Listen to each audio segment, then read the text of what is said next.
In the 1980s, having a car that was fun and sporty and great performance and didn't break was not as common as it is today. In fact, this type of car doesn't exist today. A lightweight, tossable, affordable, two-seat sports car. But let's not cry too much in our beer over that, because you can still go buy one of these. It's just so much fun.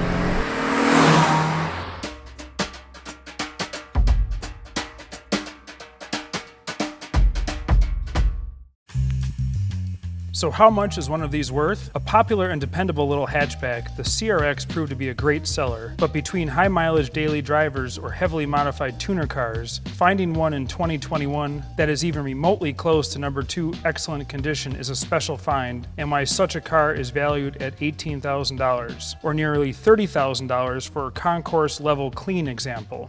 The current transaction price for a CRX SI is $7,600. But remember, most examples are just in fair condition, so that alone drags the average transaction price down. This video review is intended to give an overview of what it's like to buy a Honda CRX SI, but keep in mind that values change over time. For even more details and up-to-date information, please click the link below for the full buyer's guide on Hagerty.com.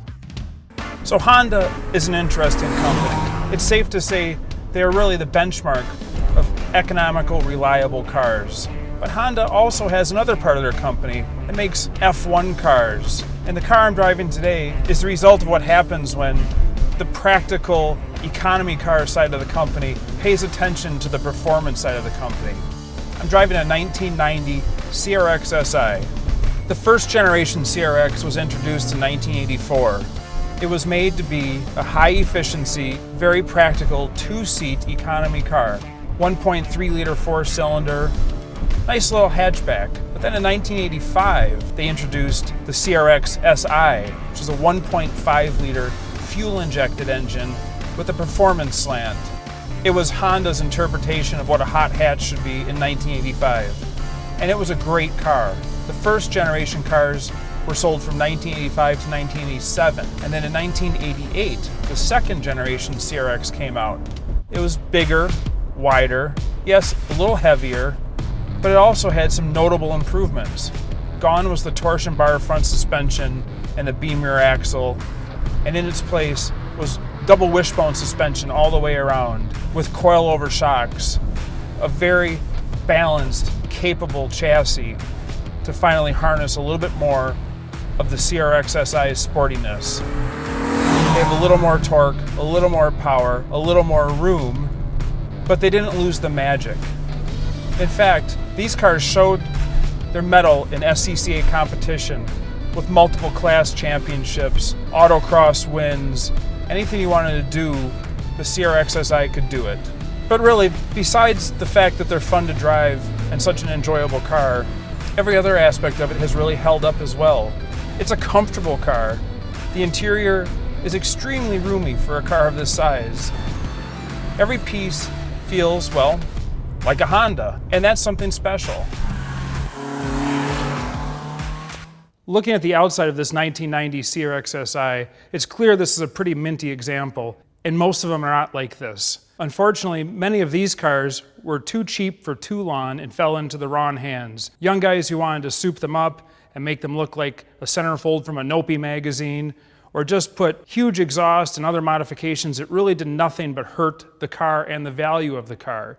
So when looking for a good CRX SI, you really want to look for one that's as stock as possible. And once you find that, look over the entire car for any pre-existing damage. Always get a Carfax report and see if there's any reported accidents, just to see if there's any undisclosed bad history.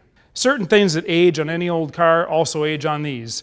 Plastic trim will get chalky and dull. Headlights can dull. Look at the wheels. Are they stock, original? Are they aftermarket? Have they been curbed? Do they fit the car well? As always, stock is better, and that's what you should strive for. And when you're looking at a CRX of any ilk, always look for rust. If it's a sunroof-equipped car, pay close attention to the sunroof itself and the area surrounding it. These sunroofs are known to rust from the inside out. Water gets trapped under the rubber gasket and eventually eats away the metal, and you'll see signs of bubbling around the edge. At that point, it's probably terminal. Also look closely at the rear wheel arches. There's a little rubber U-shaped trim piece that Honda installed around the upper part of the wheel arch. And that also traps moisture, salt, sand, and mud, allowing moisture to work itself between the inner and outer quarter panel, causing significant rust in a lot of these cars. It also doesn't help that on the inside of the panel, Honda used a panel adhesive that absorbs water and also holds moisture on the inside.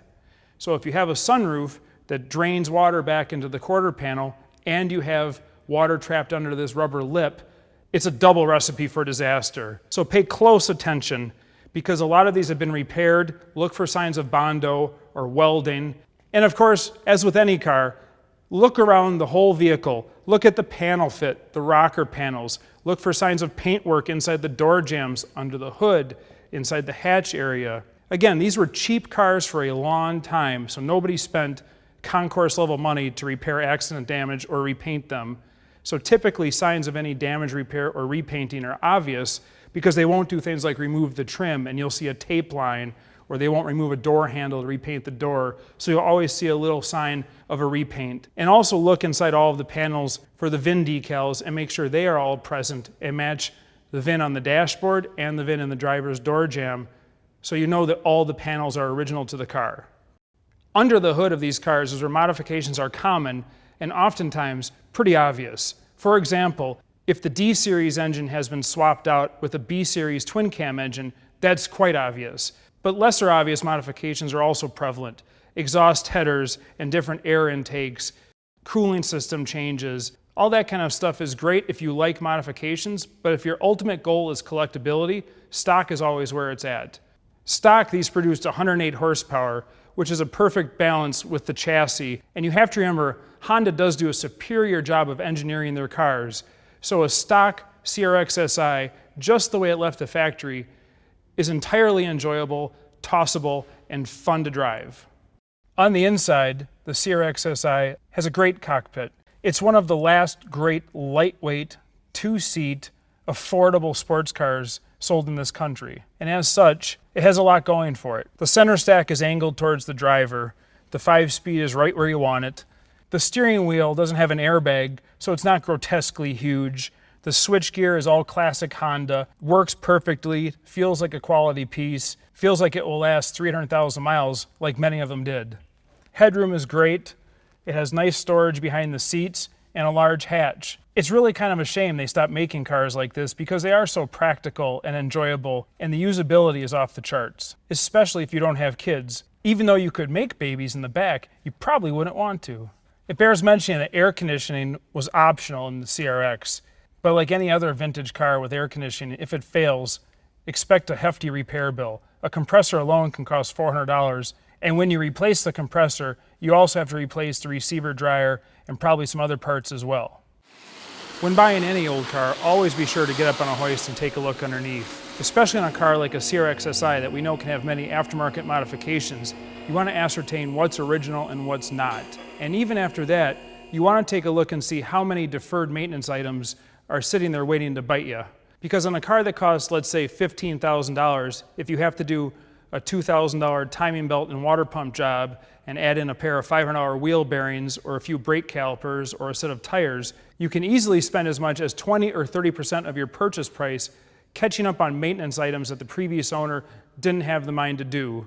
And that can bring your all-in cost to a number above market value, which you want to avoid if you're looking for a great deal. And while you're poking around underneath the car up on the lift, make sure to pay mind to things like CV boots and the exhaust, the muffler, brake pads and shoes, the double wishbone suspension front and rear, and all the other improvements over the first generation car. As time goes on, we tend to look at the past through rose-colored glasses and maybe give cars a little bit too much credit. A car we had when we were 16 years old or 25 years old that we just remember as being so great. But then we get to try one today and we remember it really wasn't that great. But that's not the case with these cars. I owned a lot of CRX SIs back in the 80s and 90s, and I loved them. I autocrossed them, I ice raced them, and I drove them to work. And getting in this car today reminds me of just how good they were. So no, I'm not looking at the past through rose-colored glasses. For once, my memory is accurate. These are damn good cars. And I love the way this thing drives.